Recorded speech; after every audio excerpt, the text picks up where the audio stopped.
In the late 19th century, a Hungarian Jew named Theodor Herzl had an exciting idea.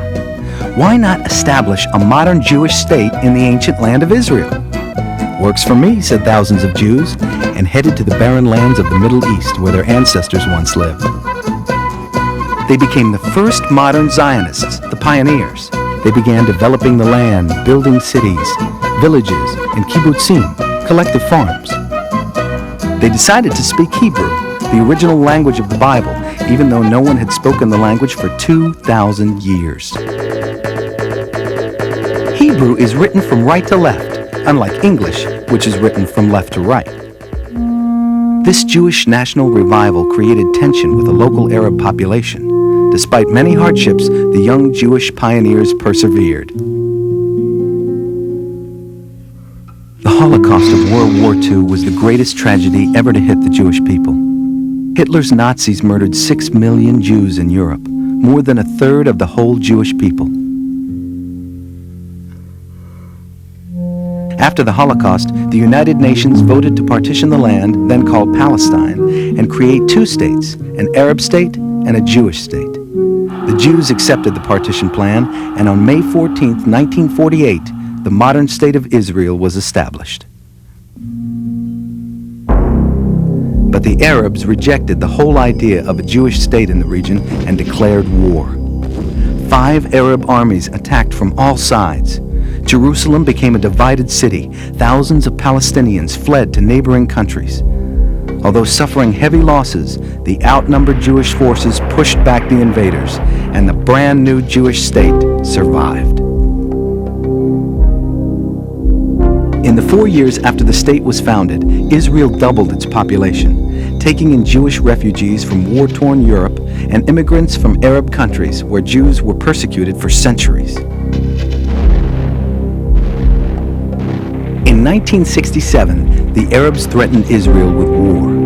Israel responded with a preemptive strike. In 6 days, Israel defeated Egypt, Jordan, and Syria, and captured land from all 3. Judea and Samaria, also known as the West Bank, Sinai Desert, the Gaza Strip, Golan Heights, and reunited Jerusalem.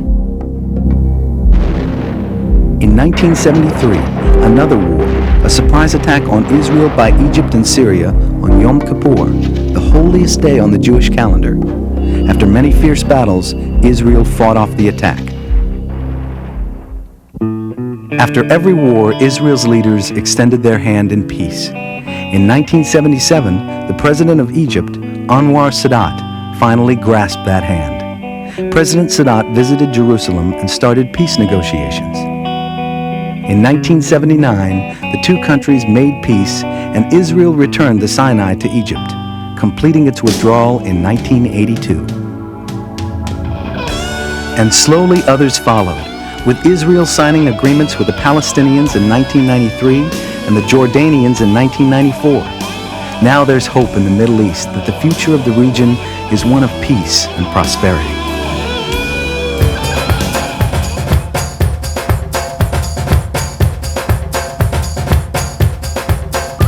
Israel's people come from all over. Israelis are proud of their origins, and not all Israelis are Jewish. About 20% of Israel's citizens are Arabs, Christians, Muslims, and Druze. Almost 6 million people live in Israel. Everyone will share their culture and religion with you and, just accept you as long as you accept them.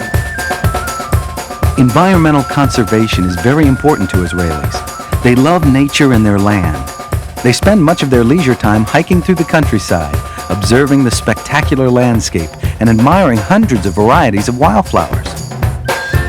Back in the city, Israelis snack on falafel and hummus, served with pita bread. These days you can find them in many American supermarkets and restaurants. The falafel is the best part. It's like Israel's national snack or whatever, and it's just great. Like, you can eat it for breakfast, lunch, and dinner. English is the second language for many Israelis. They learn English from school and from TV. There's amazing musical talent in Israel. Some of the local pop stars sound like Americans singing in Hebrew. Great dancers from Europe make Israel their home. Most of all, it's the Israelis that keep all this going. We had a lot of things in common. We found out that they're just like us. Israelis are also big-time sports fans. Soccer's the number one sport, followed closely by basketball. Israel has a professional basketball league, and ex-NBA players are featured on some of the teams. Their national team competes in European basketball tournaments, and they won the European Championship twice. And Israeli athletes have won 3 Olympic medals in judo and windsurfing. Israeli schools aren't much different from American schools, although kids do go to school 6 days a week. Sunday's just another school day. Israeli students study at least 3 languages: Hebrew, English, and either Arabic or French. In school, Israeli kids are more informal. They often call their teachers by their first names. Elementary school is 6 years, then 3 years of junior high, and 3 years of high school. And there are university exams like the SATs. Good scores get you into an Israeli university. But not right away. Because of Israel's security concerns, Israeli men and women first do military service. One thing that struck me is that they want to go to the army. It's because they love their country so much.